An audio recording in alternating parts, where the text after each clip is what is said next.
You are listening to Beyond the Wheel, a podcast about the people and ideas that drive the RV community forward.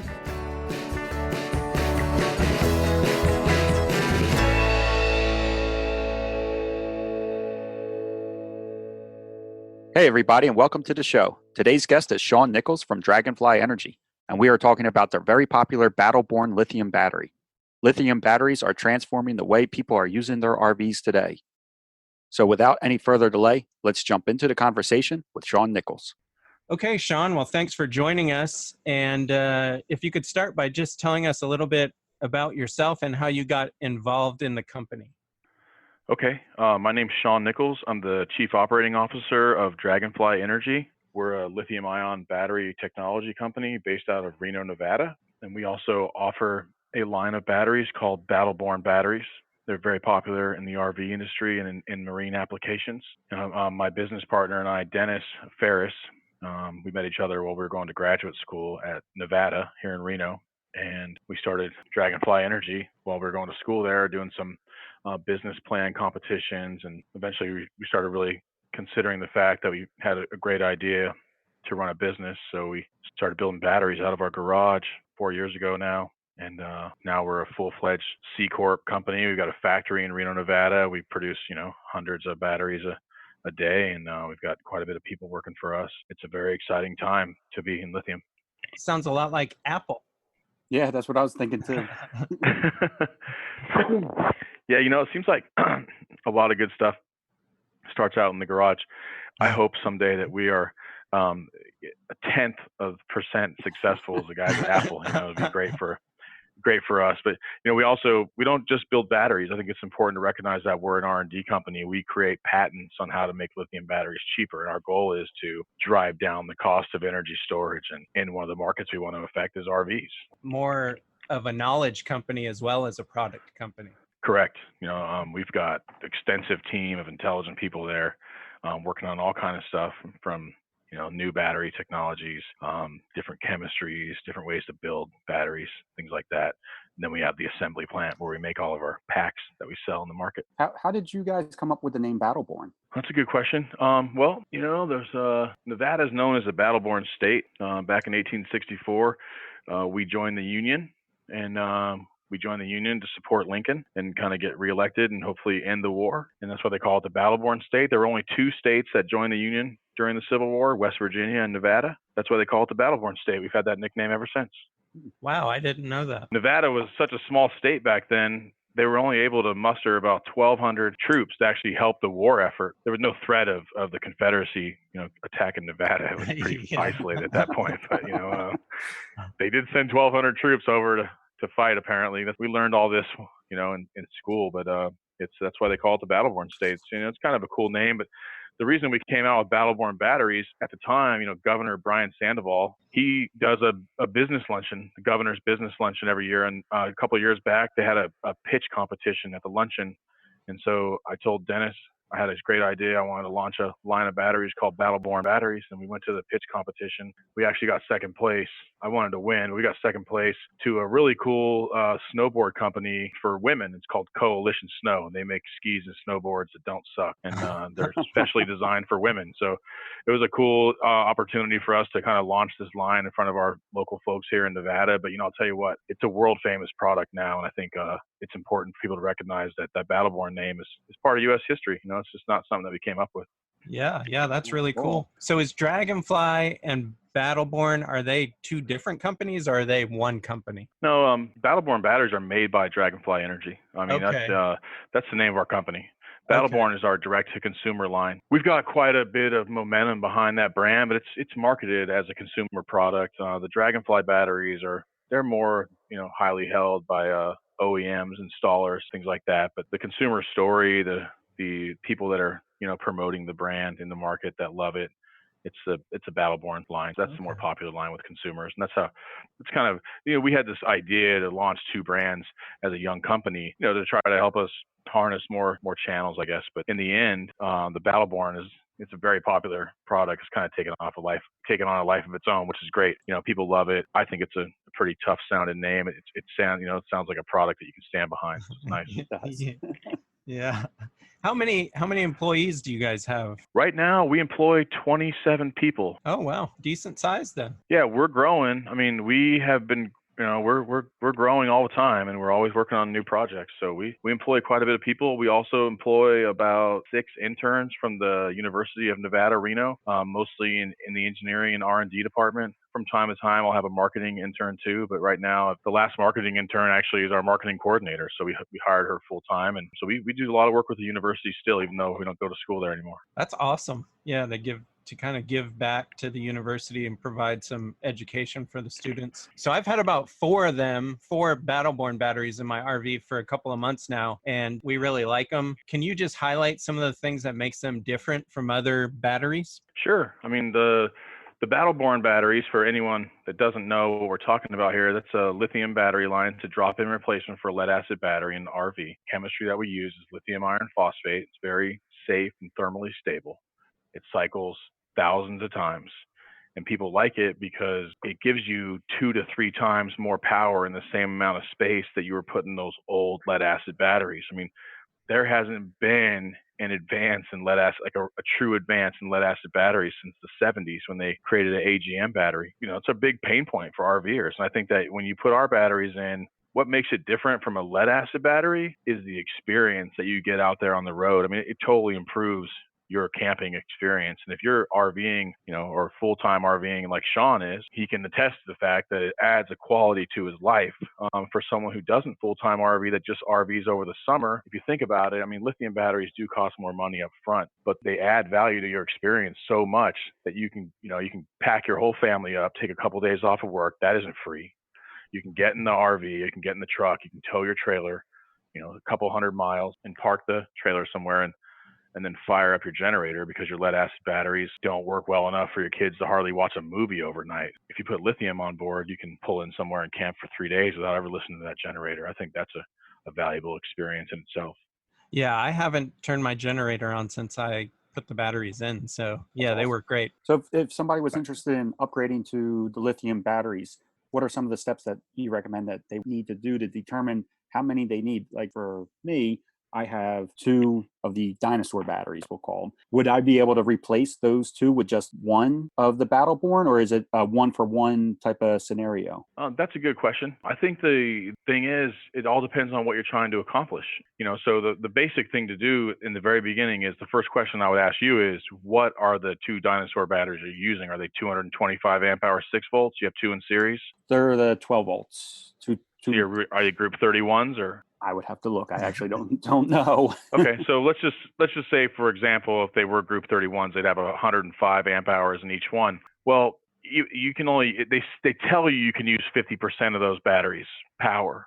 Right. But that's not actually true. The question of, can you replace one lithium battery with 2 lead acid batteries?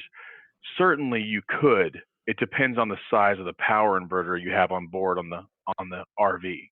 If you have more of a 1200 watt power inverter, you would typically want to have 2 batteries to run that, because each battery can only put out 100 amps continuous in our current form factor. Okay. But let me go back to what I said. That's not true. You can't use 50%. Well, there's a thing in battery science called the Puchert effect, which means that the higher of a load you hit the lead acid battery with, the less actual usable power is inside. So that 50% number is variable based on the size of the load you're running on the battery.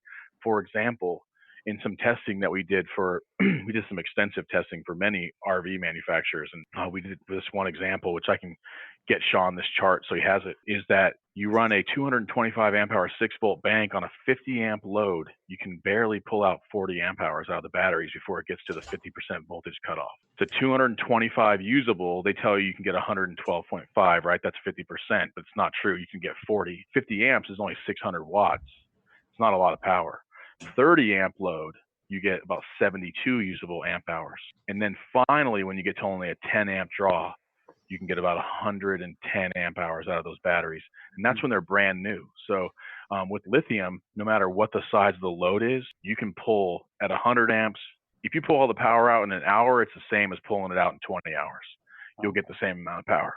because there's no resistance in lithium. It's not affected by the Puchert effect. And that's the part that people really don't understand, that they're kind of lead acid battery manufacturers have been telling people, yeah, you can use 50%, or they quote it in a 20-hour rate. It's very confusing. But the fact of the matter is, if you hit that battery with a big load, people will tell you, yeah, I run my coffee pot in the morning and then my batteries just die, because they can't hold a charge already. But once they hit it with that bigger load, it drops the voltage so fast. So once you put lithium inside, the voltage discharge curve is much flatter, and you can get that experience. So yes, the answer is yes, you could replace 2 lead acid batteries with 1 lithium, but there are some caveats to that. And the way you want to find that out would be to pick up the phone and call us, 855-292-2831, or shoot us an email at info@battlebornbatteries.com.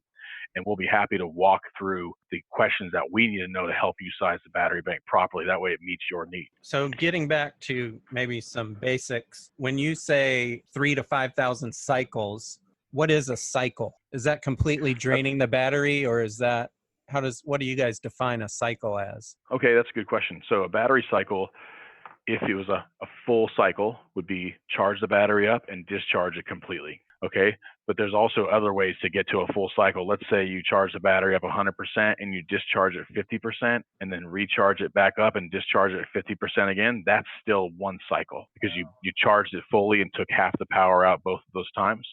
That's a complete cycle too.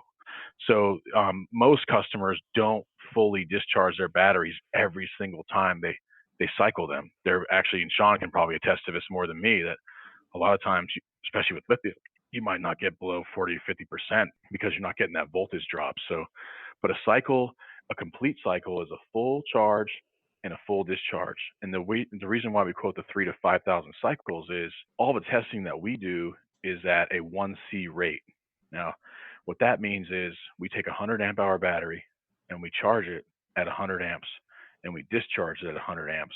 And so we basically torture test it. And then we say after 3,000 cycles, you'll have 75 to 80% of the battery power left. We quote 3,000 to 5,000 cycles because most customers are not going to be running their batteries at a 1C rate. They're going to be running them at like a 0.2 or 0.3C rate, which is, at 20 to 30% the capacity of the battery bank. And that's why they're going to see that longer cycle life. So after the 5,000 cycles, in most cases, you're going to see 75 to 80% of the power left in the battery still.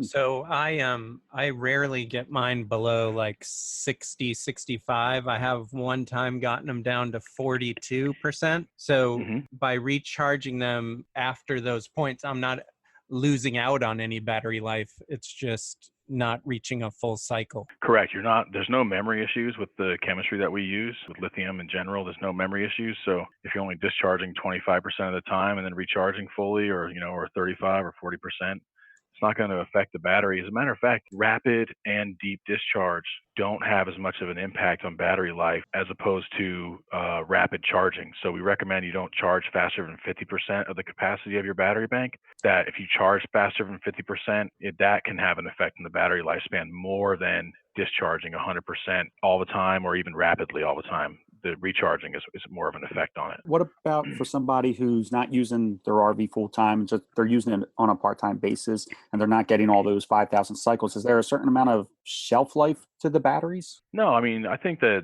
that's a situation that's great, because the way we build our battery is we're not an importer. We assemble the batteries here in house, and we assemble them to last for 15 or 20 years. We expect most customers to have them for that long. Okay. Or at least somebody to be using them. So they're built to last a long time. The components on board, I mean, there are some shelf life components on the BMS, but those are all based on cycle life too. So I got an announcement for you guys. Okay.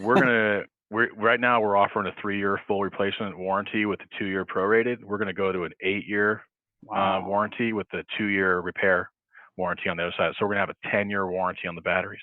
Wow.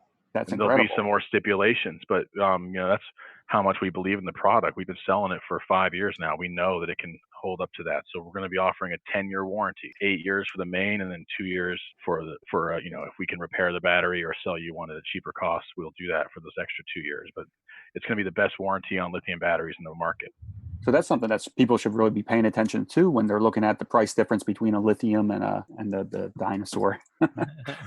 Correct. Well, I mean, here's the deal. Like, check this out. If I say the battery's going to last you 3,000 cycles in 10 years, if you cycled it every day, it's only 3,650 cycles. So, I mean, if anyone's really saying their battery's going to last 3,000 cycles, why wouldn't they offer a 10-year warranty on it? Yeah, when you do the math, that makes a lot of sense. Yeah. Right. So if I was going to, well, I already did, but let's say we're talking Kenny into changing his battery bank from a lead acid to a lithium, what other components in the RV should he also look at upgrading to be compatible or get the best performance out of the lithium? What kind of RV do you have, Kenny? I have a Winnebago Vista. It's a Class A, 28 foot. I got 2 batteries on board with a 1,000 watt inverter. Perfect. Is the inverter a Magnum? It is not. It is. I can stand up and go check real quick, but I can't remember. No, that's okay. Is it an inverter or an inverter charger? Inverter. Okay, so you have a converter on board then too to recharge your batteries? Correct. What kind of converter is it? Again, I'm not really sure. I'm sorry, Sean. Okay, this is great. So this is the kind of challenges that we face. So guess what? We know all this stuff though. So in a short phone call, anyone can find out from us. So there's only probably pretty much 2 types. There is a third one you might have, but how old is the coach? 2016. 2016. So it's either going to be a Progressive Dynamics or a WIFCO converter on board. The 1,000 watt inverter you have is probably to run your residential refrigerator, right? No, we have a regular RV fridge. It's for mostly, I guess, our TV, just our household lights. So when you plug into those things run, is there a transfer switch in that inverter, or is it just a straight up inverter? Just straight up inverter. So we can run everything Perfect. except for our microwave and AC unit. Okay, good. So in your situation, I would tell you that, you can drop in 2 of our batteries and they would work fine in the system that you have now. There are some extra parts that you're going to need. But I would also tell you that if you're going to upgrade to lithium, why wouldn't you want to be able to run the microwave? And what else did you say you couldn't run on it? Microwave and AC. And the AC. Okay, so the AC, let's separate that out. So the microwave, let's say you're driving down the road and you want to stop and heat up some lunch, right? Mm-hmm. You have to fire up the generator to run the microwave now. Is that what you have to do if you can't plug Correct. in? Yep, correct. Okay, so I would say you upgrade that to like a 3,000 watt inverter charger if you wanted to be able to run that microwave too. That way you can have all that without having to start the generator. It gives you a lot of convenience now that you have more battery power on board. You can do these kind of things. Even the 2,000 watt inverter would be fine. But to start off with, you can drop in 2 batteries into that coach right now without a lot of changes. Once you get over 2 batteries, there are some extra parts that we'd like you to use. There also is you do need a DC disconnect in place, which your coach might already have one. I'd have to have you look around in there, but we sell one called a battery guard from Precision Circuit. And what that does is it cuts off your load as soon as the batteries reach a certain voltage. So as soon as the batteries get to 11.5 volts, but they're already empty at that point, we turn the loads off before the battery turns itself off. Do you have solar on the coach, Kenny? No. Okay. No solar. So you don't have solar. So in your situation, you could just drop in 2 batteries. The converter that you have will charge the batteries. It won't charge them as fast as it could, and it won't charge them complete every time, but it'll still charge them and it won't hurt them. Okay. So in your situation, you could upgrade out of the gate, but there are some, like I said, some extra parts. Let's say you want to let's use an example that you're going to say, all right, I'm going to buy 4 batteries because I want to have a system like Sean's, right? I want to have some more power on board. So then you're going to need, because you're charging off the alternator while you're driving, you're going to need a special device that we sell. It's called a lithium battery isolation manager. It's made by Precision Circuits in Illinois. It's a well-known supplier in the RV industry. What this device does is it monitors the voltage of your battery bank and your starting battery bank also. When you're driving, it will allow charging from the starting battery bank, just like the isolator you have in there now. The only difference is it'll duty cycle your alternator 15 minutes on, 20 minutes off when it comes to charging those lithium batteries. That's to protect your alternator from overheating. Yeah. Okay. Yeah. Okay. And that's in a towable, different story. But in a motorized, this is a great conversation to have, because in a towable, you have so much resistance, you're not dropping that much current to the back. But in a motorized RV, you probably got 2-aught wire, maybe even coming straight off your alternator to the battery bank. I've seen up to 2-aught wire in that situation. So I'd have to look a little closely, but for the most part, if you just wanted to put in 2 batteries and be able to go out and just boondock the way your RV is now, no problem. You could do that tomorrow and you'd have a ton more power than you have now. If you want to get a little bit better and be able to, kind of run more things off the battery bank in the coach, you can even run the air conditioner if you wanted to. Wow. You will need to put a soft start on that AC though. So you need to know the model number of the AC. Then we go to micro air. We tell them, okay, look, this is the AC we got. They say, this is the soft start that you need. You buy that part, you put it on there, and you can run the air conditioner off of a 3,000 watt inverter. You had mentioned solar to me. If I had solar, and I always hear people always talk about, if you're going solar, you have to go lithium. Why do I hear that so often? Why is it that the lithium batteries sound like they work so much better with a solar system compared to that's a lead good acid? question. Well, I asked that question for a different reason, but let's cover this first, and then I'll explain to you why I asked you that. Okay. So the solar, people, if you're going to put solar on board, you're collecting power from the sun all day. And if you're collecting that into a lead acid battery bank, you're basically keeping your funnel pretty small. Basically, you're collecting this power from the sun. Your battery bank cannot take it in as efficiently as lithium. So the lithium battery bank will charge more effectively off of the solar panels than a lead acid battery bank. So you can set the charging up so it charges faster too. That means if you're going to collect the power, you get more of that power stored for when you need it. So you're getting more charge per hour than you would off of the lead acid. Yeah, completely. Because the way lithium batteries charge, they stay in bulk longer. Also, they have, like, we're going to go back to that thing, they don't have as much resistance. They can give out power very easily, and they can take it in very easily. Okay. You can charge a lithium battery up to 5 times faster than lead acid. Wow. Of course, we recommend that you'd only charge it like 50%. So, but either way, it's still a ton faster because you don't have these long absorption phases. You're right, it is a big advantage, but you don't have these long absorption phases where you're just waiting for the battery to top off. That doesn't happen with lithium. We only absorb for a half hour per battery. You were going to say why you asked him the solar question when we were talking about what components you would want to change. Good.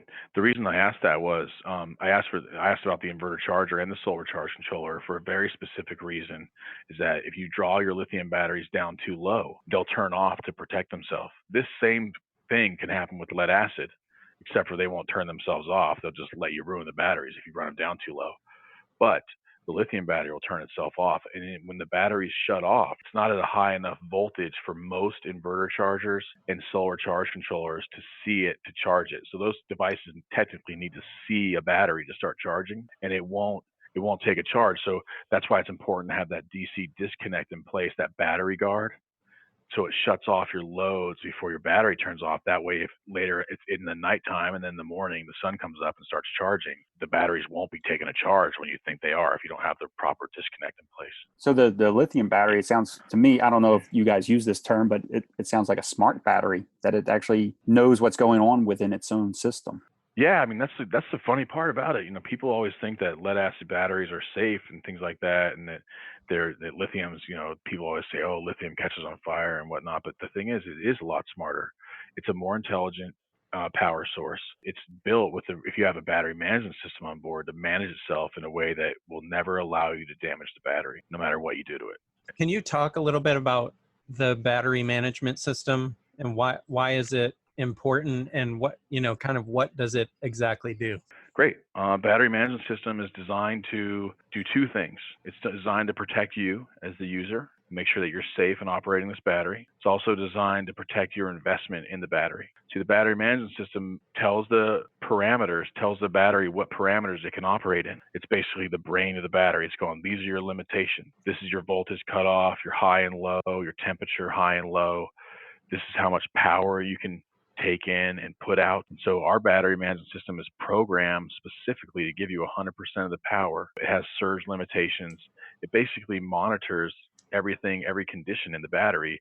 And if there's anything that needs to be reacted to, it'll react very quickly to make sure you don't create an unsafe condition. The battery management system that we have works pretty smooth. It works almost exactly like a lead acid battery, with the exception of the caveat that I just explained about how it shuts off. But a lead acid battery will do the same thing. I mean, if you draw it down too low, you can't see that. But either way, it's very safe the way that it works, and it's also seamless. When you put it in and get it running, Sean can tell you, you have to set everything up and program it properly, but it works. You don't think about it anymore, do you? You don't think about it, right? It just not works. at all. Yeah. I just like watching the numbers on the screen. Right. So there's no more of this like sitting around wondering if you have enough power left to make a pot of coffee in the morning before the generator hours start at the park, right? Yeah. You don't have to worry about that anymore. Nope, not at all. Not at all. We call that battery anxiety. I was just going to say the same. You don't have that. Yeah. I was going to say the same thing. It actually causes us anxiety. Sabrina and I don't boondock all that often. The most time that we're using our batteries is usually while traveling. We sleep at a lot of rest areas, Walmarts and things like that overnight. But we have that battery anxiety. Like, oh, do we need to charge up our generator before we fall asleep? Did we use too much power while we were sitting here making dinner and watching, an hour of TV. And it gives us like a little bit of a battery anxiety. That's a perfect word for it. Right. And why would you want to kind of like take that experience of being out in nature, especially if you have the opportunity to really harness these situations in your life and go to these places, be there in the moment, and in the back of your mind be thinking about your batteries? Like, I know a lithium battery bank is a bit more expensive than lead acid batteries, but let's be honest, nobody thought they'd be carrying around $1,000 cell phone in their pocket, right? And thinking about Right. buying one for their 9-year-old. Like, there's people out there buying iPhones for their 9-year-old. You can invest and put a $3,000 battery bank in your $600,000 motorhome. I mean, it's or $300,000 motorhome. If it's your home, especially, you can do that. But even if it's not, why wouldn't you want to? I mean, you might not be able to get back to those places. And when you're there, why would you want to be worrying about battery power? Right. And not just running out of the battery power, but if you run the lead acid down too low, you're actually now you just damaged your batteries, and that money that you just spent on them is wasted because you destroyed them. And you will do that. You will replace lead acid batteries in your coach on average about every 2 years. Some people replace them that use their RV a lot, or some people buy them every year. Yeah, that sounds right. And some people say, yeah, I got these the last 5 years, but like they're like, I look at them every day. Yeah. So it's okay, well, there's the cost in that too, right? So I actually read somewhere that, you do have, a lot of people are concerned or, have anxiety about the upfront cost of lithium batteries, but the price per actual amp hour delivered over the life of the battery actually makes lithium cheaper than lead acid. That's correct, based on the amount of cycles, which you'd be lucky to get 300 cycles out of a lead acid battery. Especially the way they're used today. I mean, the RVs are more and more electric than they ever have. But basically, yeah, you've got lithium per cycle is way cheaper than lead acid. And as that price comes down, it'll continue to be cheaper and cheaper. I mean, you're talking about pennies on the dollar. I had some customers in the van life that were talking about buying. They did a truck camper upfit. Actually, they're called Explorist.life. Also known as Adventure in a Backpack. Yep. And they did a video showing that they would spend, I think, $4,600 over a 10-year span on batteries in the truck camper when they could just spend $1,800 on lithium right out of the gate. And not have to worry about it. Not have to worry about it at all, and enjoy themselves much more when they're camping. Yeah, and I think they're exclusive boondockers too. So that truck camper they have is definitely made for boondocking, for sure. That's awesome. It's got a ton of solar up top. They actually built that for their mom. Oh, wow. I feel like there's actually a lot of maintenance that goes into like our dinosaur, the lead acid batteries. And it's one of the things that I don't like about our batteries is that every month I'm popping these caps off. I'm looking at the water and stuff like that. What maintenance is there maintenance involved in the lithium, or what do you need to do to keep them working at their top performance? The only maintenance I'd recommend people do is just check the tightness of their terminals from time to time, which they should do on any batteries anyway. Other than that, I mean, you don't even have to winterize lithium batteries. All you need to do is charge them up fully and just hit your disconnect switch and let them sit there. There's nothing that'll hurt them in the elements.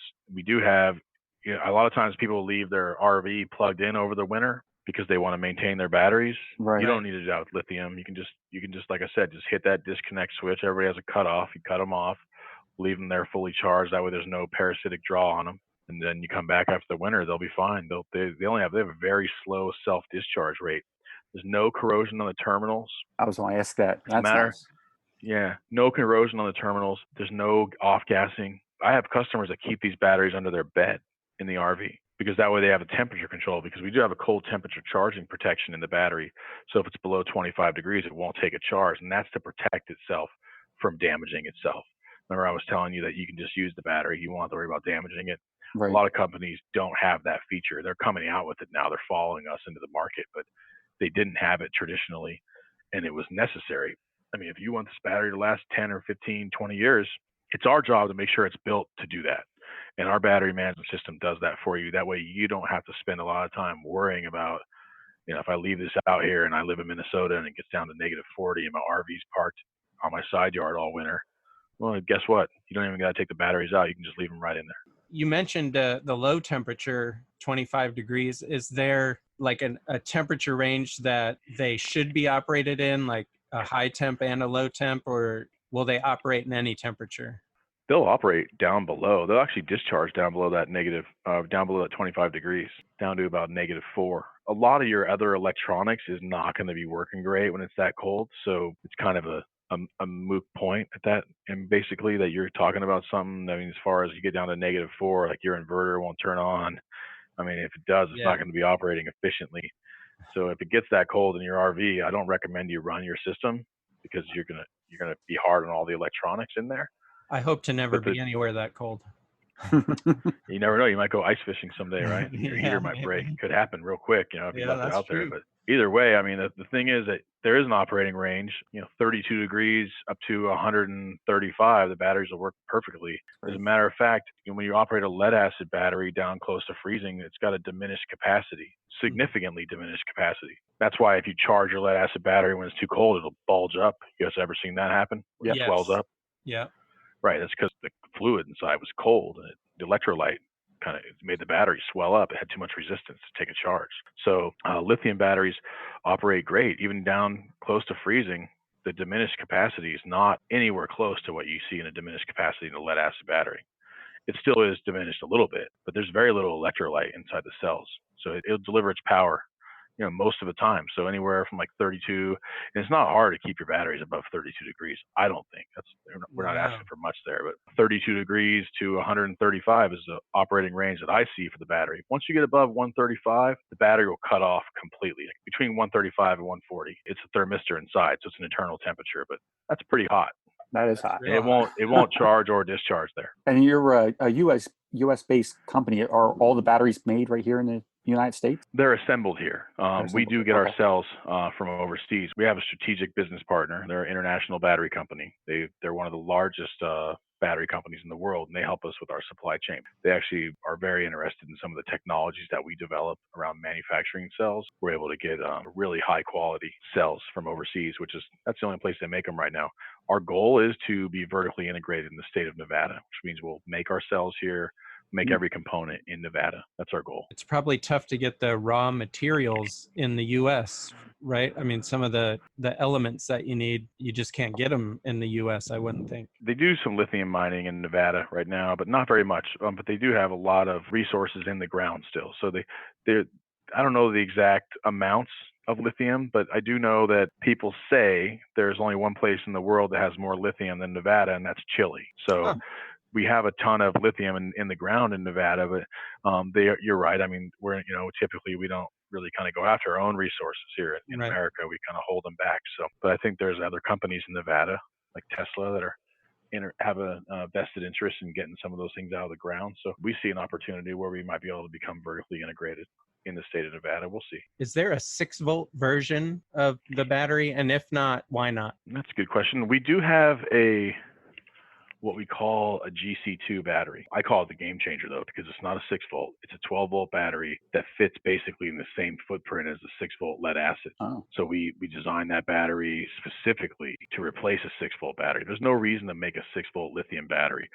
The reason why people use 6-volt batteries in RVs because they feel like the plates are a little bit bigger. They kind of they're a little tougher, in which they kind of are. They do work a little better. Some of the 6-volts we tested work better than some of the really high-end 8D AGM batteries. That's for sure. But at the same time, there's really no reason to make a 6-volt lithium battery. It just really wouldn't be the smartest way to use the lithium cells. They kind of come out at 3.2 volts per cell, and so we put them together, make a 12.8 nominal, and that's why people use lithium iron phosphate so much in these applications, because they already have the voltage profile to work well with all the components that are already on the RV.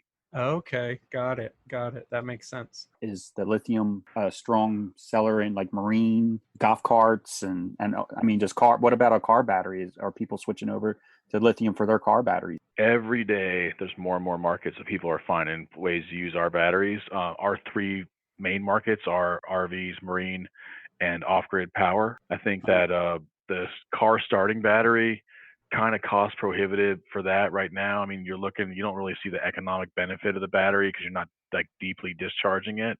Okay. There are people who have race cars and things like that are using lithium. Once the cost comes down, I mean, the writing's on the wall. All the RV manufacturers know it. The boat builders know it. There isn't an RV user out there that I've talked to recently that hasn't heard anything about lithium. Our goal, personally, one of our company missions is to displace lead acid batteries completely. I mean, you are talking about a technology that is toxic to the planet. Lead acid batteries are toxic. And if you take one to the dump, do you guys know what happens when you put a lead acid battery in the dump, or what could happen? No idea. Well, let me tell you. So I think they make like over 120 million. My numbers could be off on this. Over 100 million batteries a year, lead acid batteries in America alone. And we recycle like 99.9% of them. We do a pretty good job, right? You can take it to the auto parts store, they give you core charge, whatever, So 0.1% of 100 million, it's still quite a bit of batteries, right? That end up in the dump. That's a lot. One lead acid battery could contaminate up to 20 tons of municipal waste. Wow. Unfortunately, the starting batteries will probably be the last to go, and they're the ones that we use the most of. Yeah. So we're doing what we can in the markets that we can serve now, but our battery is completely non-toxic. Lithium iron phosphate. There are other chemistries of lithium out there that have cobalt and different chemicals in them that need to be handled in a certain specific way. But lithium iron phosphate is a non-toxic lithium chemistry. Oh, okay. So it is sort of an environmentally friendly product. The chemistry inside of it is environmentally friendly when compared with lead acid. Yeah, it's one of the most important things about what we get up every day to do is to make an impact on the planet too. I mean, it's not all about just giving everybody really super cool batteries in their RV. I mean, we're actually trying to displace lead acid batteries. We feel like it's time. We got rid of light bulbs. We got LED light bulbs. Why don't we have a better battery technology? And people want it. So inside the battery, and another thing is what people don't realize sometimes is that we have new battery technologies coming out every day, but to commercialize them and use them on the level that they're being used now, lithium iron phosphate was invented in the late 90s at the University of Texas in Austin. It's just starting to really catch on now in the last 2-3 years. Oh, wow. It takes a long time to commercialize a technology like that. So, we're fighting a big uphill battle against lead acid batteries. They've been around for a really long time. So people always say, well, who's your competitors? And I always tell them lead acid. It's not our competitor. It's who we want to really, they're like actually damaging the planet. They're not doing it on purpose, but lead acid batteries can hurt the planet. And we want to get a source of battery. It doesn't need to be replaced as often and will not cause any problems if it ends up in a landfill. So you guys are more than just battery manufacturers and researchers. You guys also provide customers with the complete packages to do full upgrades to the inverter chargers, the converters, all that stuff, right? Yes.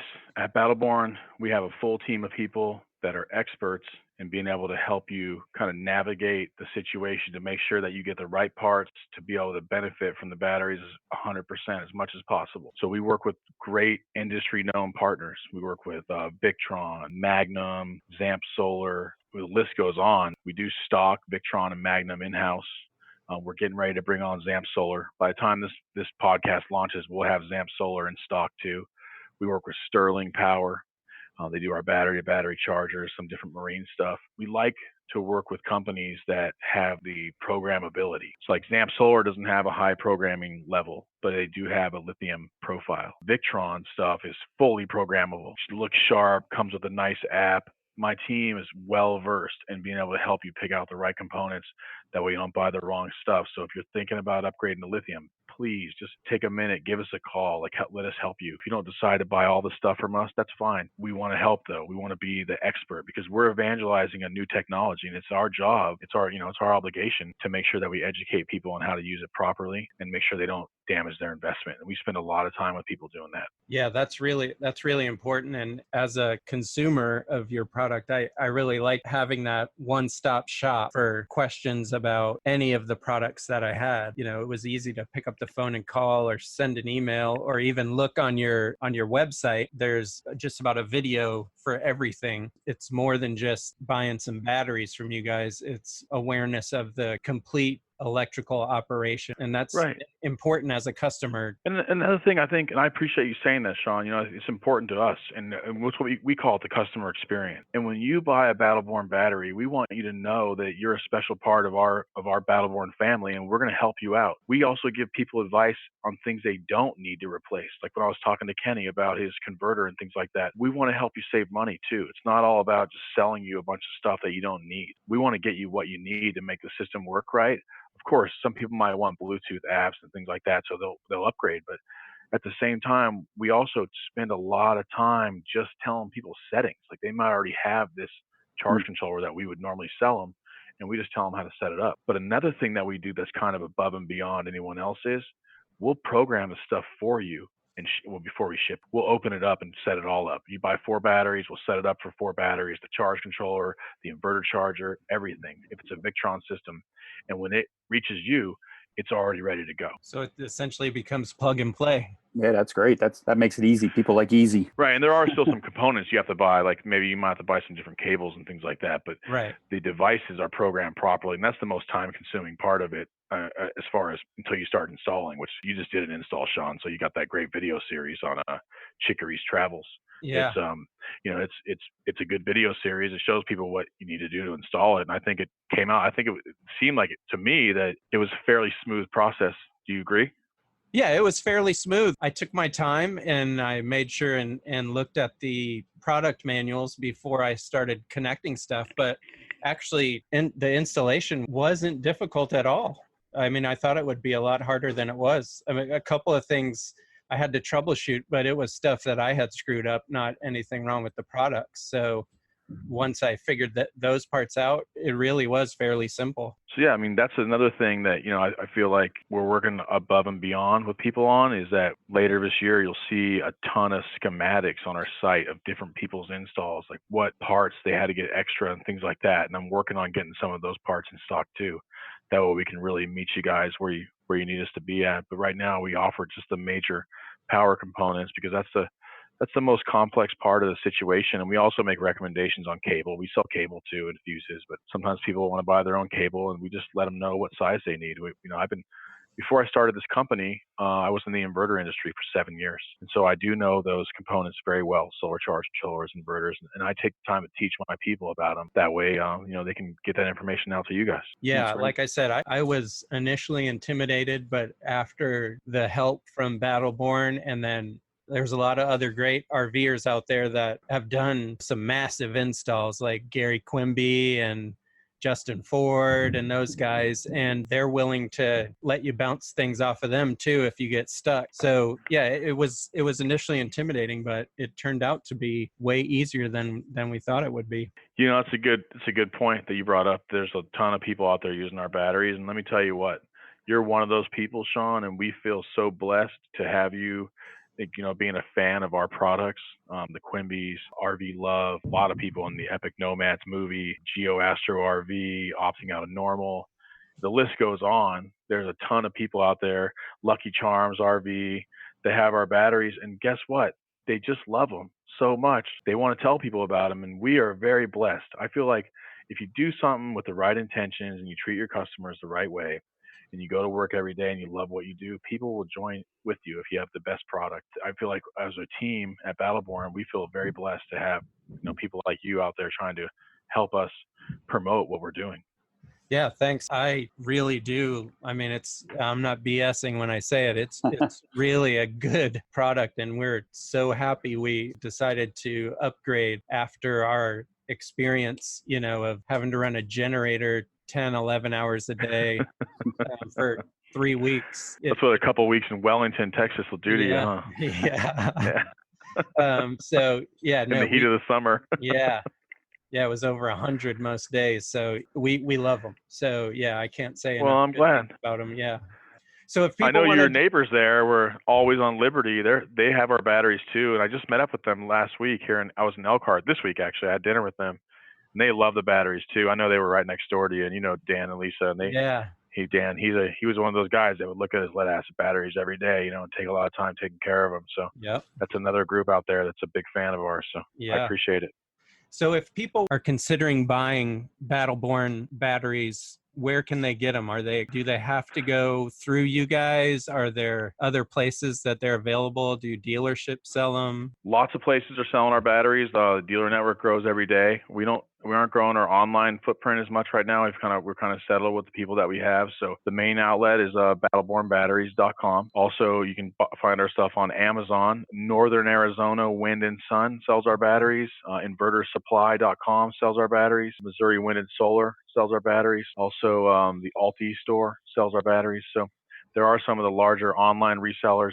As far as dealerships goes, if you want to find one locally, if you're looking for an install, we just recently partnered. A lot of people call, believe it or not, a lot of people call and they want us to do the install for them, and we wish we could. But we're a battery manufacturer, so we got to stay focused on that. We were thinking about trying to find a way to open a shop because we feel like, to help a lot of people with them. But we just recently started partnering with a dealership here in Reno called Sprad's RV, and they're going to help us do some installs. So if anybody out there wants to come to Reno to get their batteries installed, we've got someone here to do it for you. And you can still buy the equipment from us and go ahead and take it over there and get it installed, or you can buy it from them. But there's lots of choices out there, lots of videos on installs on YouTube. But battlebornbatteries.com, or call us 855-292-2831, info@battlebornbatteries. We can help anybody figure out how to get this done. That's awesome. Yeah. Very cool. So I think that's all of our questions for you right now. Sean, is there anything that you'd like to add that maybe we missed or did not cover? No, I think it was great. Hopefully I didn't nerd out too much on the batteries with you guys. No, it's awesome. I think it was great. All right. Good. Well, I'd never done one of these before. Just so you know, this is my first podcast, so I appreciate you guys including me, and I look forward to seeing you soon here, Sean, and maybe Kenny someday. If you want to do a system, man, just reach out to me. We'll get you set up. We want to thank Sean Nichols for coming on the show today and helping us all understand the benefits of lithium over lead-acid batteries. If you would like to find out more about Battleborn batteries, you can find them on the web at battlebornbatteries.com. We will return in 2 weeks with another episode where Sean and I will be sitting down and chatting about how and why we came up with Beyond the Wheel and a little bit of our own backstories. And before you go, we would like to ask you to leave a rating and review. By doing this, it helps our podcast to be discovered and suggested for others to hear. This episode has been brought to you by Chicory's Travels and Moving Forward Adventures. We'll be back with another episode in 2 weeks.